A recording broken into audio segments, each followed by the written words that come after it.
بمناسبة ان في ناس كتير وقفت السكر. يا صباح الفل.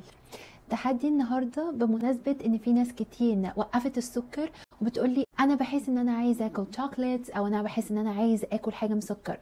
فهنعمل تحدي النهارده. هنعمل ايه؟ على معدة فاضية لما تصحى الصبح مرة او مرتين في اليوم تجيب كوبايتك الجميلة، نحط فيها مية ونجيب شرايح ليمون. انا بجيب الليمون الكبير بس احنا ممكن نجيب الليمون الصغير ونعمل نص ليمونه.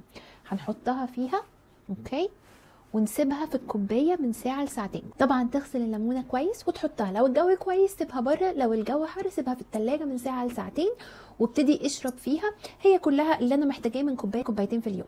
طب انا ليه بعمل كده؟ لان الكوبايه دي هتساعد على حرق هضمك، هتنقي سموم الدم، بتخش الجهاز الهضمي، تحسن افرازات الانزيمات، كمان بتقلل شراهتك وبتقلل الجوع. الكوبايه دي اعملوها على معده فاضيه من مره لمرتين في اليوم وصوروا لي كوباياتكم وانتوا عاملينها وبعد ما تشربوها. طبعا انا لو شربتها دلوقتي مش هيبقى واقعي عشان انا لازم اسيبها من ساعه لساعتين تطلع المواد الفعاله مضادات الاكسده اللي موجوده في الليمونه في الميه وابتدي اشربها.